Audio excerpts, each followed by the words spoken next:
Welcome once again to Cinemaholics, the major motion podcast, where we talk about the biggest and the best films coming to theaters and streaming online. From the San Francisco Bay Area, I'm Johnny Grody, film editor for InBetweenDrafts.com. And from Pittsburgh, Pennsylvania, he's a freelance film writer. It's Will Ashton.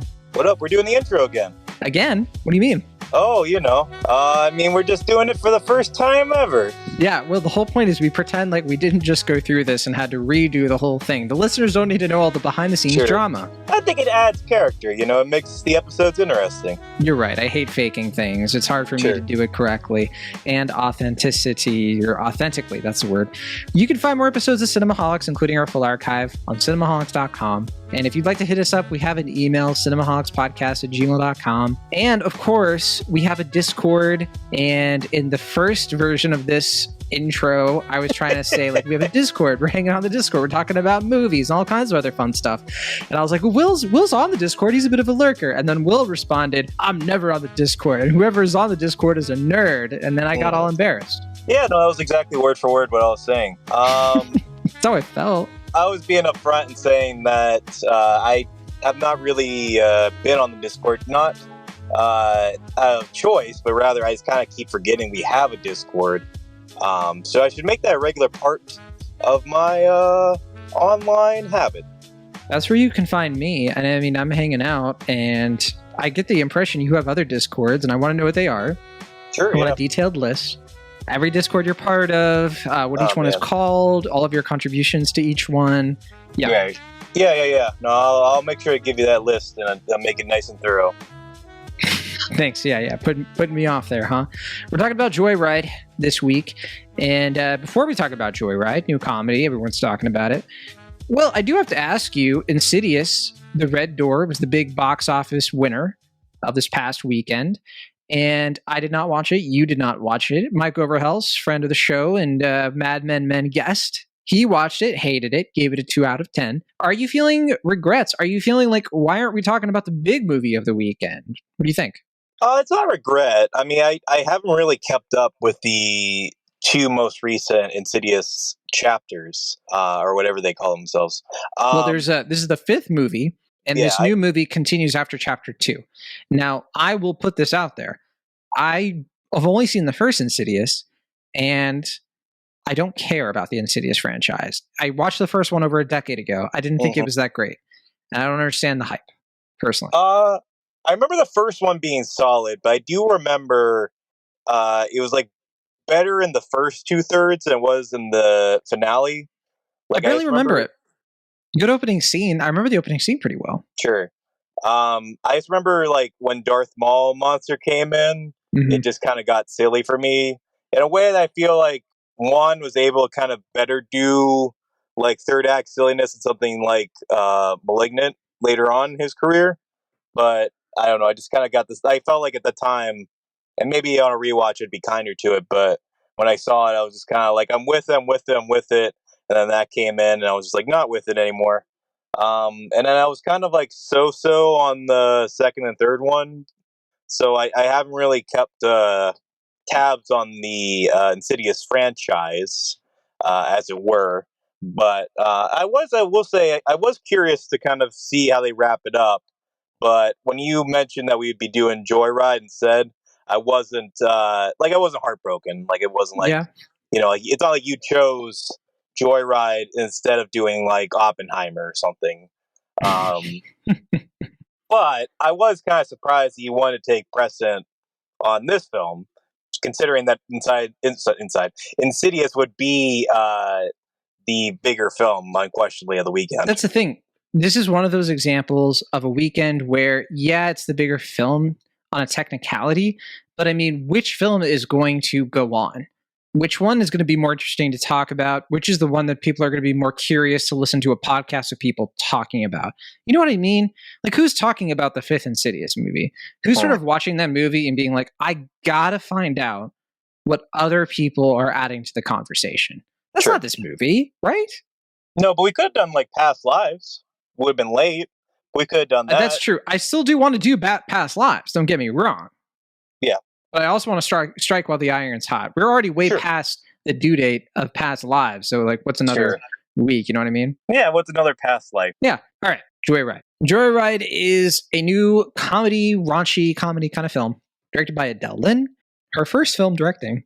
She was one of the co-writers on Crazy Rich Asians, and she has a story credit on this movie, although it's a little dicey on how much she helped with the script for this movie. I believe she did more so than I think the union rules stipulate, but that's just me speculating. Screenplay here is by Chevapravatdumrong and Teresa Hsiao. So, okay, Joyride has been a long time marketed as a kind of studio comedy that is full-on R-rated, coming out in the middle of summer, could be a surprise hit, and has been doing well.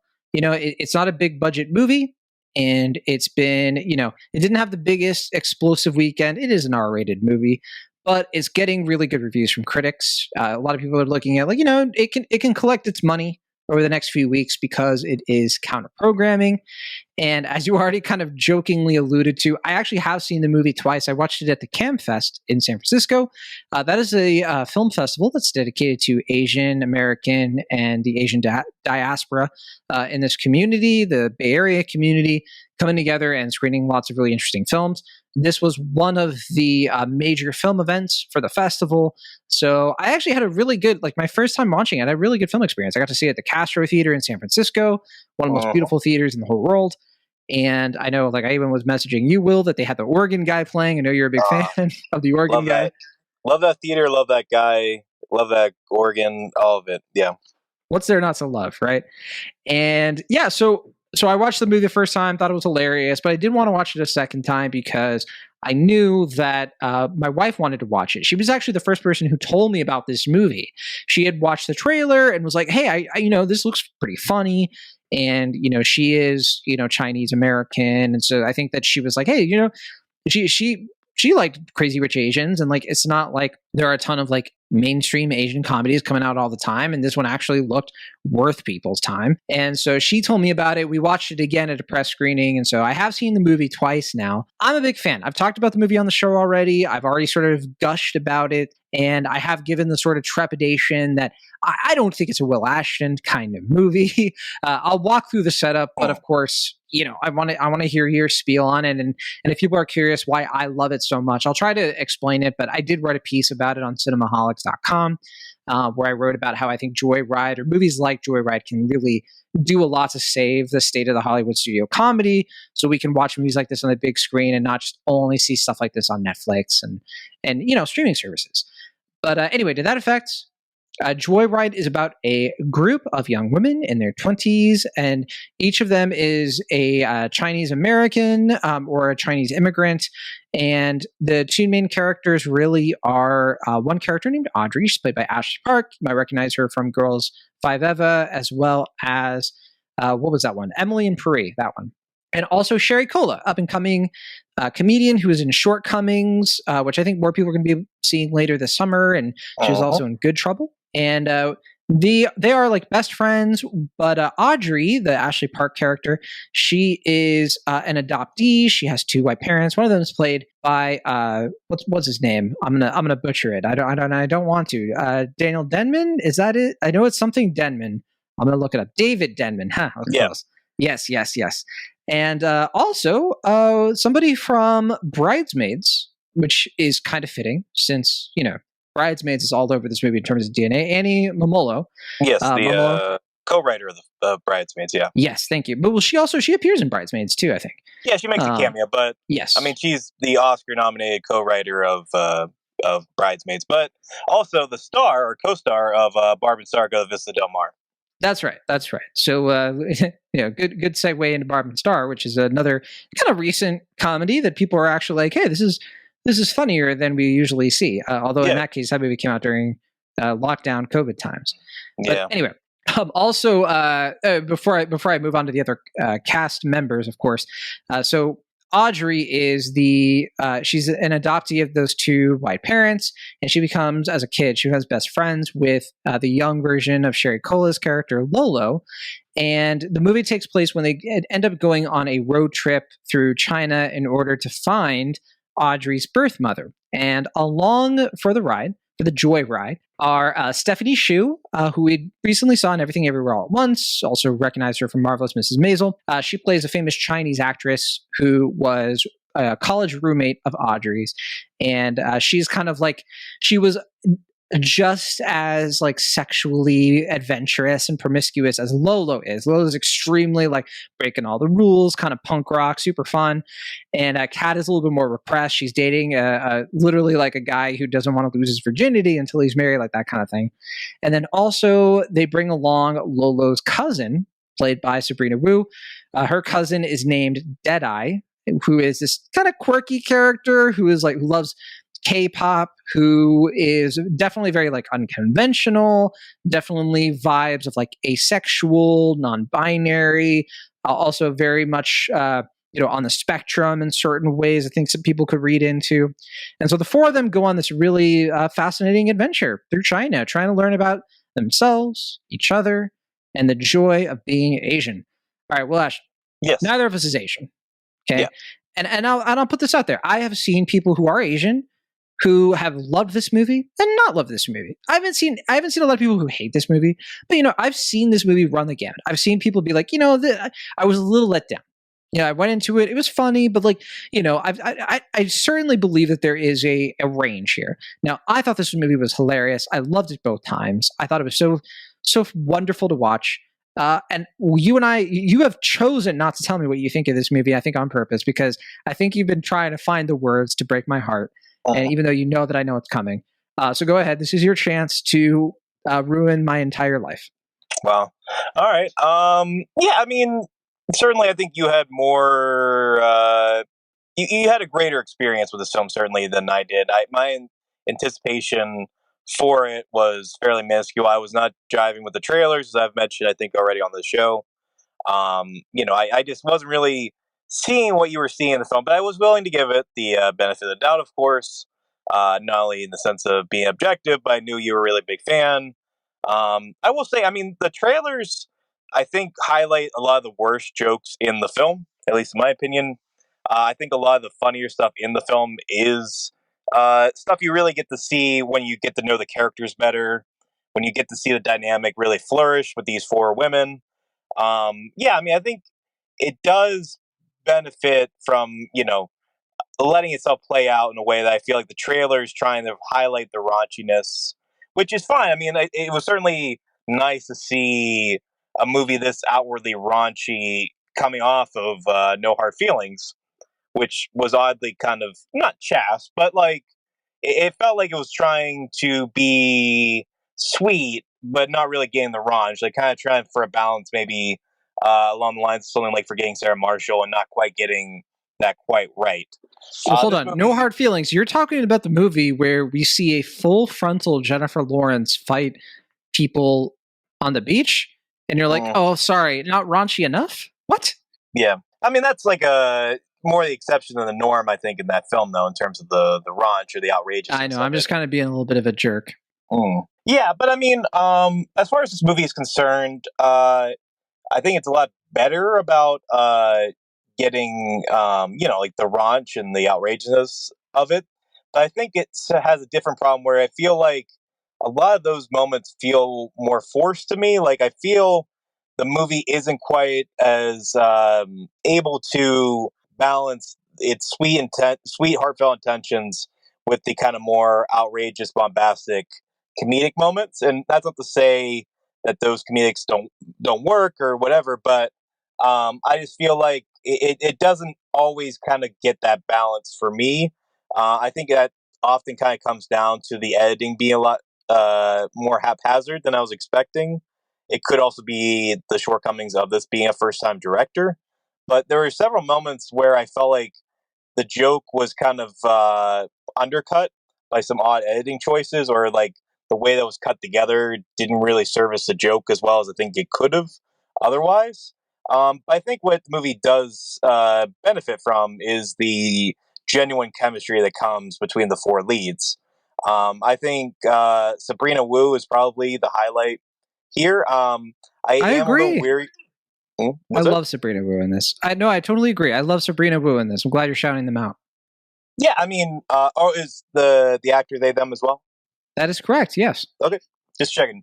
Yeah, I mean, I thought, it's definitely the most inspired performance in the film, and I'm a little weary, as you were mentioning, of characters who are meant to be portrayed on the spectrum being kind of like, like their neuroses are kind of highlighted for comedic effect. I think it's something the film isn't always graceful about, but there are enough moments here where you really do get to see like the heart of the character, the emotionality of it. It's not really just a punchline that they're this kind of person.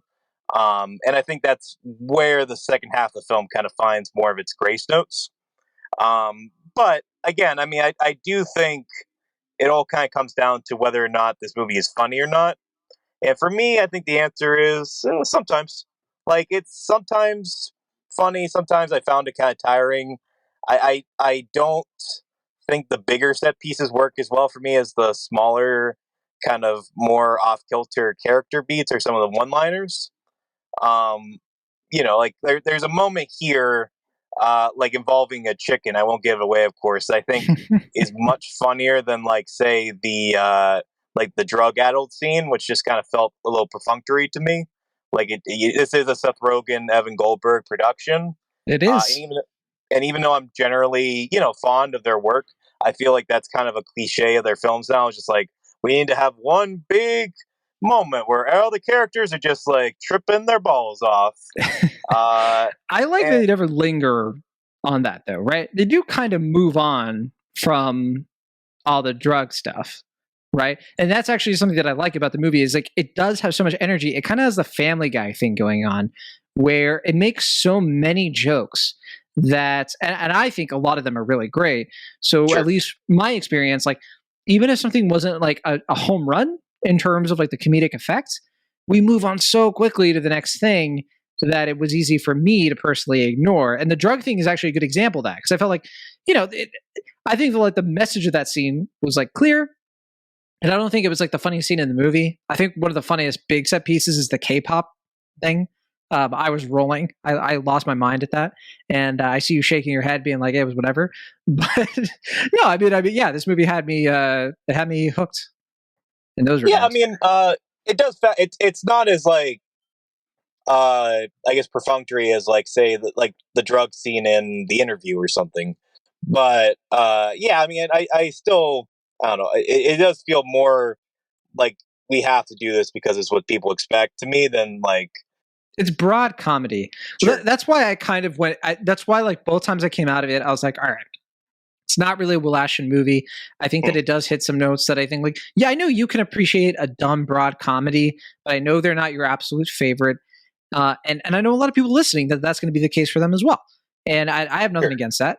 Everyone loves what they love. I do want to mention about Seth Rogen and Evan Goldberg. I love that joke that Nick Kroll makes about Evan Goldberg, where he's just like, no one knows what Evan Goldberg looks like. And like, just imagine what a guy like him has to look like when Seth Rogen is the face of the operation. It's a good joke. One of my favorite Nick Kroll observational humor pieces. And look, I am not a 10 for 10 on Seth Rogen, Evan Goldberg productions. Sausage Party, for example, is a movie that I despise.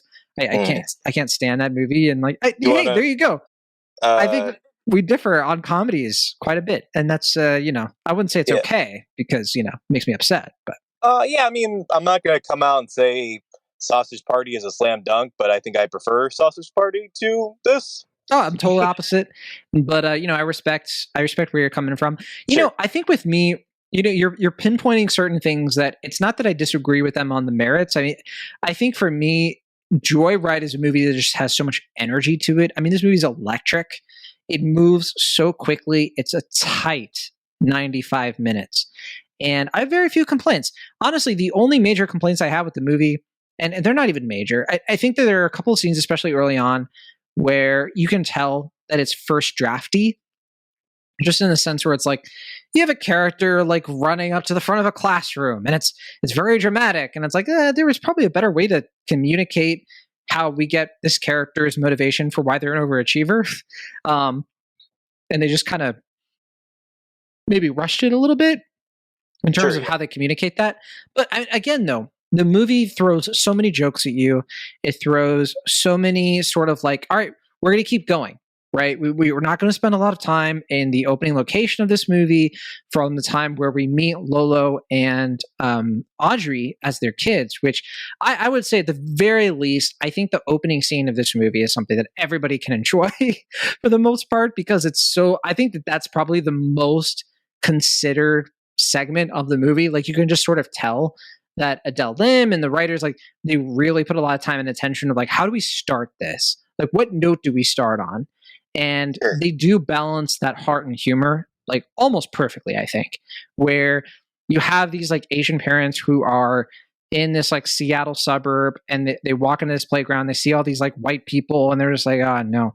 And then you have that like kind of conflicting sort of like, oh, is there about to be a racism kind of thing with the white parents? But no, it turns out that they just want, the two daughters to connect, and all that stuff comes really well. And then of course you have the super hilarious moment where the kid gets punched, and a lot of this is in the trailer.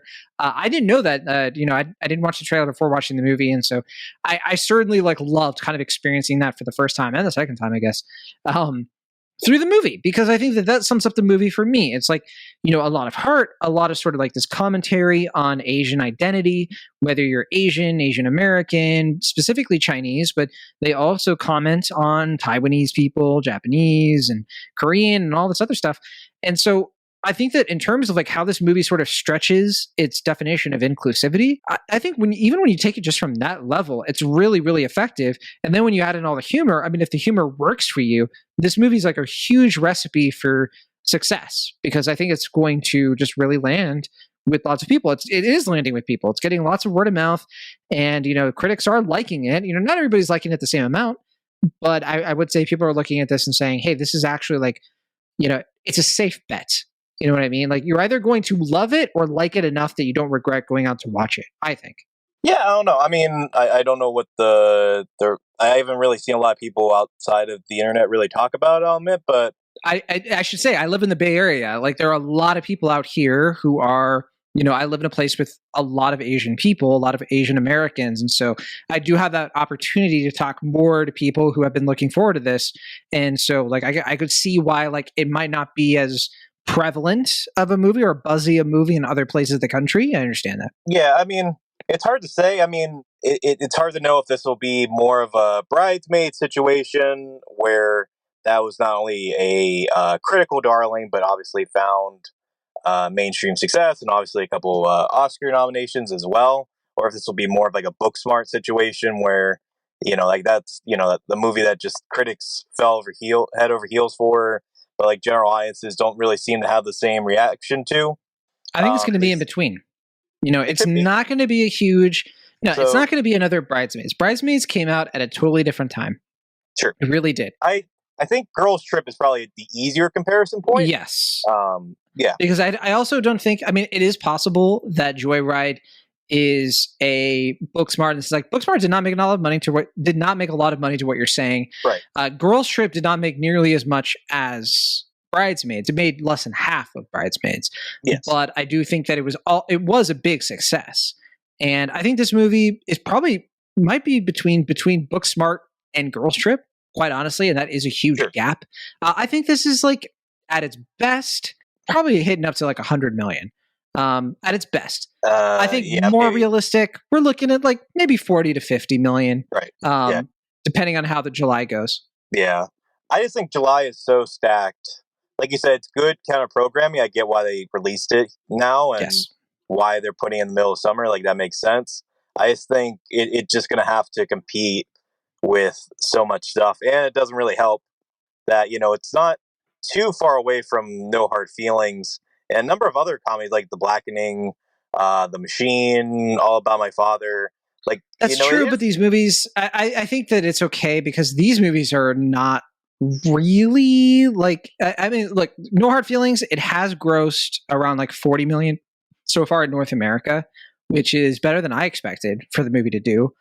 But I would say that like that movie is kind of petered out at this point and has left room for this one. Blackening has not been taking off. I mean, Blackening has only made like 17 million, and that's fine for that movie. That movie's not a big budget movie, and it did what it needed to do, and it got in, got out.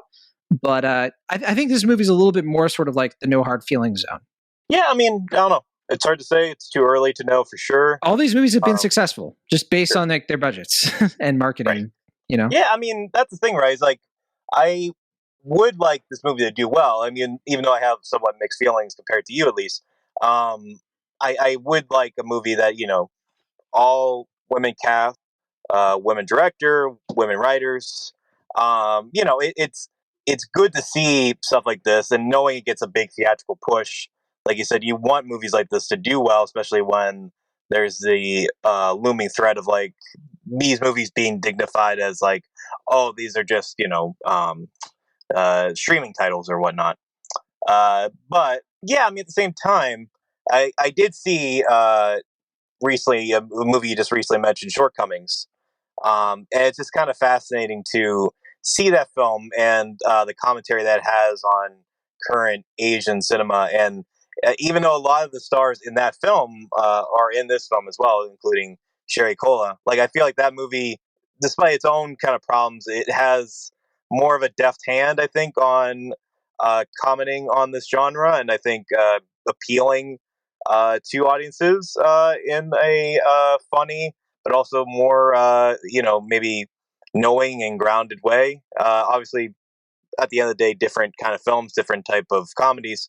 But yeah, I don't know. It just didn't. This one, I will say it did, you know, exceed my low expectations, but at the same time, as you had mentioned, knowing that this movie is from two Family Guy writers, it feels very apparent to me in terms of just kind of the, you know, throw everything at the wall and see what sticks kind of comedy here. It should be said, I am a bigger fan of Family Guy than you are. It's one thing that Matt Serafini and I have bonded over in the last year. We both like the Family Guy clips. I mean, I know you like some of them, but I love early Family Guy. I mean, there's no denying that. Well, Matt and I don't just love early Family Guy. We love it all. We go all over the gamut. You know what I mean? So, and that's fine. That's your right as an American. Sure. I do really like, though, that you pointed out that, you know, say what you will about this movie, and people will have differing perspectives on the tearjerker stuff that happens toward the end. So people don't love how it meshes with the rest of the film tonally. I think it works quite great, actually. I think the movie has me kind of tearing up, quite honestly, toward its end. But I think that one thing a lot of people can agree on is as you already mentioned, the chemistry between the four actors. And I said in 2019, when you and I talked about Booksmart, I had a feeling, I had an intuition that there were actors in Booksmart who we would see them and they would really perk up again in other projects and their profile would continue to raise. And one actor I pointed out was Molly Gordon. Molly Gordon, who's going to be in Theater Camp coming soon. Great movie. She's one of the main characters in that. She was excellent in The Bear. She's been in other great stuff like Shiva Baby. And, you know, I think that this movie, Joyride, is another good example of, like, I just get the sense that this is not the last we're going to see of these actors. Obviously, Stephanie Hsu. Obviously, Ashley Park. They're the two most recognizable actors in this, just because Ashley Park, pretty well known for her work on a couple of big shows. And then Stephanie Hsu was coming off of the Best Picture, winning movie. And Stephanie Hsu, by the way, who I think is just like one of those talents who's just going to continue to deliver. But yeah, I think Sherry Cola and Sabrina Wu are the two sort of surprise standouts.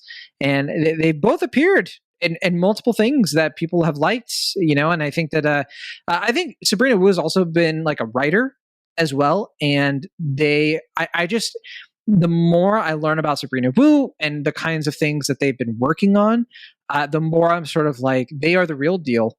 And I truly hope that they continue to do more work like this, because I just found Wu's take on the Deadeye character to be so fascinating. One of my favorite angles of the whole movie is their journey, because they start with she, her pronouns in this movie. And they kind of started from as this character who's a little bit unsure of themselves, who's a little bit sort of like tagging along, but is the stealth heart. Like absolutely the stealth heart.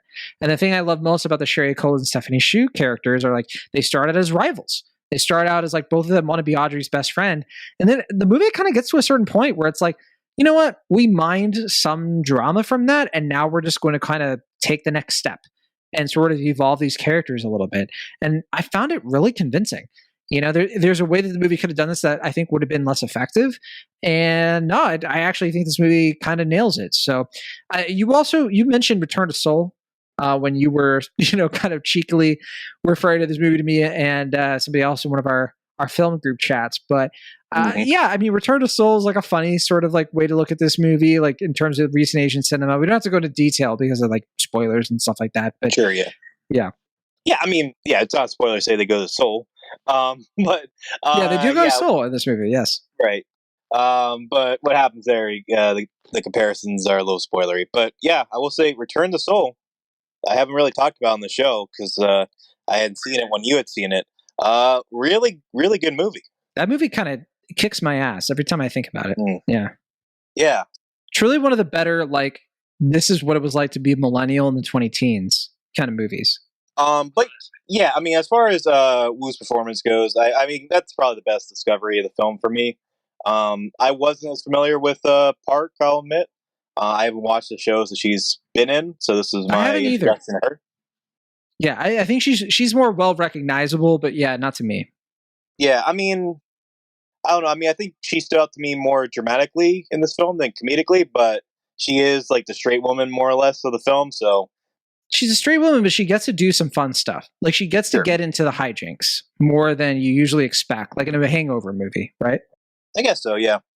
I don't know. I mean, yeah, it's one of those things where our viewing experiences of the film were vastly different in the sense like you got to see this lavish premiere. You got to see an organist. You got to see the director. You saw it at like an AMC at like 10 a.m. Or no, it was noon. It was noon. Sorry. It was noon. It was in a kind of ritzy mall, and I was the only person there, which is fine. I mean, only person behind the wheel. This is me being, the isolated person that I am. But I love to watch comedies by myself because I feel like, I don't know, like horror movies also I love to watch by myself. Like I feel like those are movies that are designed to be watched in a crowd. But I'm like, I'm good with like any movie by myself. Sure, it's not always ideal, I guess, but like I can always hang. I don't know. I just feel like people like, especially comedies, if you get the wrong audience, like they'll like try to joke with the film and like, it's like someone trying to do like their like, impression of a comedian or whatever. And just like, yeah, I don't want that. The best way to watch here it is. The best way to watch a movie by yourself, but drunk. You know why? Sure. Because then when you're drunk, your sober self is there as well. You know what I mean? And they're just sort of judging you the whole time. Sure, and you also obviously have Jesus by your side no matter what. So you have full. There you go. Three's company, right? Yeah. Let's bring the Holy Spirit into it as well. Right. Yeah, four people, just like in Joyride. Yeah, I guess I had a pretty attentive crowd watch the film, if that's what you're trying to say. I do appreciate that you went on your own sort of like mini Joyride over the course of this review. The listeners don't know because they can't see, but you were literally like, you were outside at one point, you were in a car, now you're inside of a building. For the listeners who don't know, Will's audio setup kind of got messed up. So he has been using his phone, which is why he sounds like he's calling in and he's a first-time caller, long-time listener kind of deal. Yeah. I love it. To me, it sounds like we're a radio show. And I'm just sort of like bringing in, like he's asking for like advice on the latest Joyride movie. Yeah. No, I mean, I don't know if the listeners know the effort and the hassle I've been trying to go through. You've been through a lot. This show work. But no, I mean, I feel it's giving these summer episodes kind of a looser vibe. I hope people enjoy it. I hope people aren't annoyed by it. But yeah, I'm just trying to make do with what I can. Absolutely. I do want to play the Rotten Tomatoes game, but was there any last points before we move on from there? I'm trying to think. I mean, nothing else is really standing out to me at this time. Yeah, I don't know. I mean, I don't know. I wish I had the response that you had to the film. I feel like it's not like, it's not like we're night and day on it, but I just kind of feel like you had a deeper, more lasting relationship to it. And I kind of was just like, yeah, it was fine. Like, solid like rental for me. Sure. But that's how the cookie crumbles sometimes. Here's an example of a positive review on Letterboxd. One of the popular ones is from David Chen, Filmcast. David Chen. He said Joyride opens with a white boy taunting two Asian girls on a playground by saying no, and I don't want to say that out loud because it's a bit of a slur, but no Asian slur allowed, right before he is immediately punched the F out. The movie had me from that point forward. I appreciate that. And then we have this other review, from someone named Kev Flicks and Shill. I like the original title, Joy F Club, better. And I think they're referring to Joy Luck Club. But holy F, Joyride is hilarious, genuine raunch comedy like I haven't seen in quite some time. I was doubled over with laughter, and I know I haven't laughed as hard at any scene the way I did during the train scene here. So that's the scene that Will was referring to that he couldn't get into. But Keflix and Cheryl continues. Ashley Park, Stephanie Shu, Sherry Cola, and Sabrina Wu are a stellar ensemble. They have excellent chemistry together, comedic timing off the charts, and sizzling sex appeal. Then after an hour plus on this side-splitting journey, Joyride blindsided me with an emotional wallop that got the tears flowing. Seeing a crowd with a bunch of friends at like a late night showing, do not wait to stream this. Excuse me. I'll try to find a negative review too. I don't want to knock you out here. Here's one from Supreme Lemon. I thought Aquafina rapping lyrics written by Lin-Manuel Miranda was going to be the worst thing this year, but then this movie comes along with a Pan-Asian American K-pop inspired performance of WAP. Like honestly, what the F? There you go. That's the most negative review I saw in here. I thought you were just going to go ahead and read the Lights Camera Jackson tweet. No, forget. We don't need to give him attention on that. Sure. Okay, here's a 2.5-star one from Joel. Joel said, Joyride is one of those classic misses for me that seems to be hitting for everyone else. The flick is a raunchy comedy full of raunchy jokes, where the raunchy punchline is the long and short of it. I'm good with body humor, and when there's more to the comedy than show-offy, look at me being naughty, hand-waving. Joyride is about a Chinese-born American who's visiting China for the first time since she was adopted. Together with 3 other friends, they make a road trip of the visit, having racy, sometimes very explicit hijinks along the way. I guess my disconnect with this film seems to be its thinking that women say the darndest things is enough for a belly laugh. It's not, though, at least for me. Plus, there's just unfunny comedy beats that awkwardly end scenes, usually delivered by startling, unfunny monotone of a side character. They continue on, but they also kind of say that, comedy is subjective and what doesn't work for them might work for them. So, I thought this was a pretty balanced review, though. Pretty well argued from their perspective. Well, speaking of Letterboxd reviews, I saw that yours was you pitching the sequel, I guess, which you were claiming would be called Joyride or Die, if I recall correctly. No, not Joyride or Die, Will Ashton. My review of this film, and I want to make sure I say this correctly because I might have changed it. No, you're right. I did my second time. I said I hope they call the sequel Joyride or Die, but the first time I said is like I want this movie tattooed on my you know what, and that's true. And I had another review of this movie that I didn't publish, but I said Crazy Bitch Asians, which I think is fine. But I didn't want to cause that much trouble. You know what I mean? Yeah, so 2 points there. One, I feel like the sequel, if it would get one, would be Joy Bride. It's going, on a bachelorette trip. Right, they'll be doing the Hangover part. Right, hangover thing.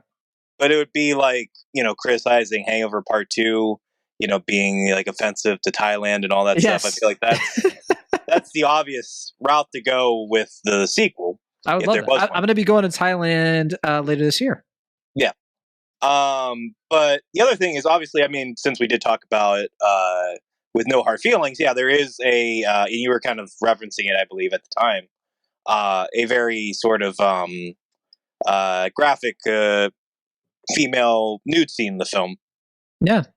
Awesome. Which is it's fascinating, I'm all for it. As far as like, I was gonna say, don't get all Pilgrim on me. Sure. Just a sense like I feel like it's very progressive to have, women use their bodies for comedy. I feel like there's a societal expectation for women to just have like, kind of binary ways of using their bodies and, expecting their bodies. And I think it's just really cool to see that. I'm a guy. It's maybe not my place to comment on that too thoroughly, but I think that's neat. I would, I think it's neat too. Yeah, because these movies usually they use our bodies. Usually, it's like nothing but dick jokes, nothing but and I think that's usually because these movies come from the male perspective, right? And I know for me as a guy, like I want more than just the male perspective in movies. Like it's so boring to just get the same old thing all the time. You know what I mean? I kind of like how this movie stretches into like a different gender, into a different way of like seeing things and finding laughter and things. But this is one of those movies where it's universal in how it gets that stuff across, I think. Yeah, I just get nervous about talking about it, though, because I don't want to sound like a perv or anything. It's not like me trying to be like, yes, more female nudity in the sense like, no, I think it's, like genuinely progressive, to kind of do stuff like this, especially in comedy, which I feel it's pretty rare. Like you said, it's mostly like dick jokes or ball jokes or what have you, at least in the last few years, last decade or so, which obviously, there was once upon a time where, like something like Jason Segel going full frontal and forgetting Sarah Marshall was like revolutionary. Whoa, but no, what? Yeah, right. But no, I mean, this feels like the natural step, and I'm curious to see where comedy goes from here. I'm curious to see how you do on the Rotten Tomatoes game. Sure, yeah, natural segue. 142 reviews so far on Joyride as we record this. Will Ashton, what's your guess? What do you think? Because this one's been all over the map. Yeah. Probably in the 90s. I don't know if it's going to be mid to high 90s, but I'm going to say probably on the lower side. So I'm going to say 93%. For a while, this movie was 100, and it was kind of gravitating in the upper 90s, but you're correct that it went down a bit. More critics watched it. More critics were critical, and I think, nature took its course. It's at 92%, so you're only one off. Not bad. Oh, okay. Cool. Yeah. You had the right instinct on that one. Audience score, we have 250 plus verified ratings. Very low. The movie has been out for a few days as we record this. And to what we already mentioned, I mean, the movie hasn't been breaking box office records. Let's put that out there. But some people have been watching it and logging in on the old Letterboxd. What do you think the audience score is right now? This one's tricky because I think generally speaking, audiences are a lot more forgiving of comedies, but knowing the Rotten Tomatoes audience score, I know they have a bad, gross history of like being very mean and demeaning to like women-led films like this. So I don't know if that would deflate the score in any way. I mean, not to say there are people obviously that would rate the film poorly on Rotten Tomatoes for genuine reasons, not like political or anything, but sure. Nevertheless, I do think that might hinder the score. I mean, maybe Rotten Tomatoes has cleared up their act as far as that stuff's concerned, so I don't think it's going to be like 54% audience score or whatever, but I do think it's probably going to be maybe a little bit lower than it would be otherwise. So I'm going to say 76%. You have the right thinking, but I think that you are underestimating audiences who are liking it. So it's at 82. Okay. A little bit higher. Okay. A little bit higher. Yeah. Let's see how you do with cinema score. What do you think the folks in Vegas have to say? Are they rolling the dice on Joyride? I think audiences probably like it. I don't know if they're liking it as much as critics are right now, but I imagine they're all about having a fun time in Vegas, and I imagine they probably feel the same way about the film. I'm between B plus and A minus. I feel like I usually do the B plus, so I'm going to try to say they gave it an A minus. You know what's funny about this? So I went through this experiment, and I was like, I'm going to guess 2. I guessed B. Because I do think that like raunchy stuff like this tends to offend, right? And as it turns out, it's a B minus. Oh, so okay. Yeah, which I saw that and I was like, that's a bummer, but I can see it. But I'm kind of surprised that you kind of looked at it. You were like, you know what? The folks in Vegas are ready for a wild time. Yeah. Apparently they were not. Right. Yeah. No, I don't know. I mean, that's sad that turned out that way, but Yeah. It's rare that I'm in step with the folks at Cinema Score, though. So I'm a little nervous. I don't know what this means. Yeah, that is true. Yeah, you do sound more like you were like a B minus on this one. So yeah. Okay. In terms of Letterboxd, 22,000 watches, very low. But I guess it's not that surprising. What do you think the average rating is on letterboxd.com? 3.4. so close. You've been nothing but near misses for you this week. 3.5. I mean, your cinema score was a bit off, but that's okay. 3.5, and that tracks. I've seen reviews definitely range on this, but I've seen plenty of 3.5s from, for example, Emma Sasic, friend of the show, gave it 3.5. But then Kimber Myers, friend of the show, gave it 4. And, I've seen a few other folks we know, just, like Kristen Lopez, 4 stars. And yeah, I think that, it does come down to Man of the Jedi, also 3.5. I think people liking it. They liking this movie. But I don't know if there have been as many people who have loved the movie as effusively as I have. And, but that's okay. Most folks seem to be between you and me. Isn't that how it usually is? Yeah. I mean, I do think there's some kind of wobbly direction here, but then again, I feel the same way about Bridesmaids or Girls Trip. I think, Bridesmaids and Girls Trip, still kind of work out because of the strength of the cast. And all that. I guess I don't know if I'm quite there with this one as much, but I mean, I could see why some of the reactions are probably more reserved. But then again, comedy, it's kind of a different ball game as far as these things are concerned. But I don't know. Very true. Very true. Yeah. I feel like that's something else I wanted to say there, but I am totally forgetting, and we're already an hour into this, so we can wrap this up. Next week we have 2 movies worth talking about. Well, of course, we already mentioned Past Lives. We want to get to at some point. Maybe that's going to be a bonus. But the big movie coming out this coming weekend is, of course, Mission Impossible: Dead Reckoning Part 1. I already watched that one. I think you're going to be checking out this weekend. There's also Theater Camp, which I've also already seen from Sundance, and I do want to watch it again. Theater Camp, one of my favorite comedies of the year, along with Joyride. So I know, Will, we got a lot going on, in the lead up to Barbie and Oppenheimer. So you and I have to sort of enjoy the movies while we can before those 2 movies come along and just disrupt everything, break our hearts, ruin the world.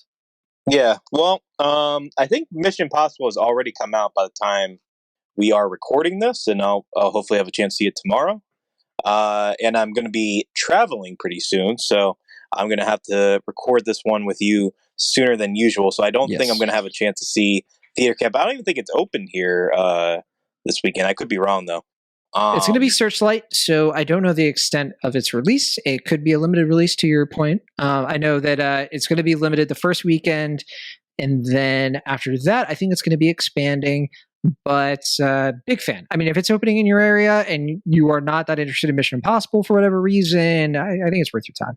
Oh, and meant to say Molly Gordon also co-directed the film you were talking about before. Yeah, she also co-directed the film, and she is a treasure. Sure. I will say I finally saw a trailer for Theater Camp before Joyride, and I think it looks somewhere between amusing and cringe. I think you should just stick to the cringe. Maybe it's going to be a little bit of both. Who knows?